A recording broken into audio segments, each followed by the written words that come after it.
Assalamu alaikum everyone. Inshallah today I'll be talking about a very sensitive issue which all of us as a youth are facing, and that is the issue of desires and how to curb desires. बहुत से ऐसे since हैं जिनमें बहुत से लोग involve हैं. अल्लाह ताला हम सब की हालत पे रहम फरमाए.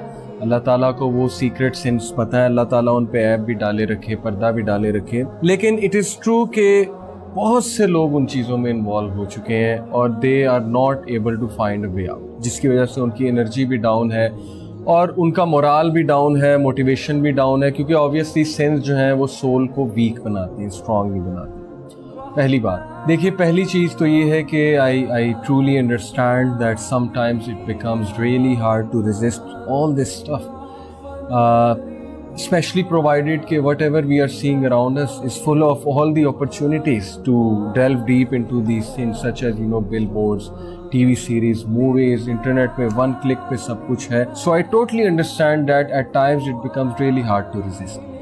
So what to do? मैं आपको एक ज़बरदस्त हदीस सुनाता हूँ जो आपको बहुत होप देगी, लेकिन उस हदीस से हमें क्या लर्न करना है इंशाल्लाह we'll come to it. So the hadith goes like this: There is no believing slave of Allah except that he has a sin that he continually commits. अल्लाह ताला का एक स्लेव है जो एक सिन को continuously commit करता है, तौबा करता है, continuously commit करता है. From time to time, or a sin that he constantly does, एक ऐसा सिन जो बार बार करता है. It never leaves him until he leaves this world. Verily the believer is created muftannan tawwaban nassa'an. When he is reminded, he remembers. क्या मतलब है इस हदीस का? बहुत खूबसूरत हदीस. सबसे पहले रसूलुल्लाह सल्लल्लाहु अलैहि वसल्लम ने फैक्ट को एक्नॉलेज किया कि हम में से बहुत से लोग एक गुनाह रिपीटेडली करते हैं, उसकी एडिक्शन हो जाती है. होता है, ऐसे होता है लाइफ में. लेकिन मोमिन की खसलत क्या है? मोमिन की खसलत ये, वो गिव अप नहीं करता. सिन करके वो तौबा करता है, बार बार तौबा करता है, बार बार तौबा करता है. देखिए जो तीन चीजें आई हैं, पहली चीज जो इस हदीस में आई है वो बिलीवर के ट्रेड के हवाले से वो ये है कि द बिलीवर इज मुतफन. दिस मीन्स कि he will be tried and tested through severe tribulations. कुछ लोग के लिए कोई गुनाह एक ट्रिबुलेशन बन जाता है, टेस्ट बन जाता है, ट्रायल बन जाता है, और अल्लाह ताला को ये बात पता है उस टेस्ट और ट्रायल को आपने कैसे डील करना है. आपने गिव अप नहीं करना, आपने कोशिश जारी रखनी है, आपने कोशिश जारी रखनी, होपलेस नहीं होना. सेकंड चीज ये है कि अल्लाह ताला ने बिलीवर को तव्वाब बनाया है, तौबा करने वाला बनाया है. वो तौबा करता है, झपटना पलटना, पलट कर झपटना लहू गर्म रखने का है एक बहाना. अल्लामा इकबाल ने भी कहा था. वो बार बार आता है, पलट के बार बार आता है, आखिर जाए कहाँ?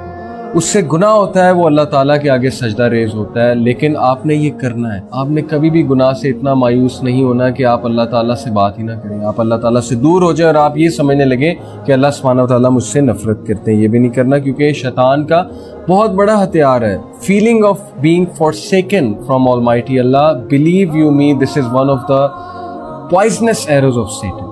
सो ये चीज़ हमने नहीं करनी और हमने इसमें नहीं जाना. और जो तीसरी चीज़ इस हदीस में आई है वो ये है कि ही इज अ नस्सा, meaning that he continually forgets and relapses. भूल जाता है और फिर रिलैप्स करता है, क्योंकि ऑब्वियसली उसका नफ्स उस पर हावी हो जाता है. तो ये हदीस ऑप्टिमिज्म दिलाती है हमें और हमें बहुत ज़्यादा होपफुल करती है और हमें अल्लाह ताला की मर्सी के हवाले से बताती है. लेकिन इसका ये मतलब नहीं कि हम गुनाह करते रहें. जब भी गुनाह हो हम इस नियत से तौबा करें कि हम आइंदा नहीं करेंगे, और हम ज़रूर करें. हम कभी भी होपलेस ना हो सिचुएशन से, और अल्लाह ताला ज़रूर हमें उस गुनाह से भी निकालेंगे. ज़रूर अल्लाह ताला हमें अपने मुकर्रबीन से भी जोड़ देंगे. ज़रूर अल्लाह ताला हमें अपने मुकर्रबीन में बना लेंगे.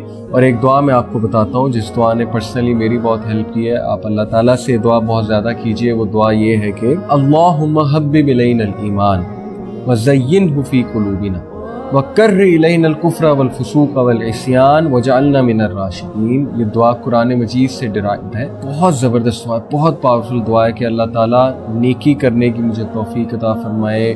मेरे सीने में, मेरे दिल में मुज़य्यन कर दीजिए नेकी को, और गुनाह से कराहत और कुफर से और आप अपनी नाफरमानी से मुझे कराहत जो है वो फील कराइए और मुझे राशिदीन में से कर लीजिए. آپ ضرور یہ دعا زیادہ سے زیادہ پڑھا کیجیے، اور تقوی کے حوالے سے بھی دعا کیجیے، کیونکہ مجھے پتہ ہے یوتھ کا یہ بہت بڑا ایشو ہے، اسپیشلی جن کی شادیاں نہیں ہو رہی ان کے لیے بہت مشکل ہے۔ اللہ تعالیٰ آپ کی مدد فرمائے، اللہ تعالیٰ آپ کی بہت مدد فرمائے اس مشکل وقت میں۔ اللہ تعالیٰ ہمیں ایک ایسی سوسائٹی بنانے کی توفیق عطا فرمائے جو کہ یوتھ کے لیے آسانیاں پیدا کرے اور نکاح کو آسان بنائے، اور جیسے کہ آج کل نکاح مشکل بن گیا ہے، ہمیں اس ساری چیزیں چینج کرنے کی اللہ سبحانہ و تعالیٰ توفیق عطا فرمائے۔ اسی کے ساتھ اجازت چاہتا ہوں، جزاکم اللہ خیر، السلام علیکم ورحمۃ اللہ۔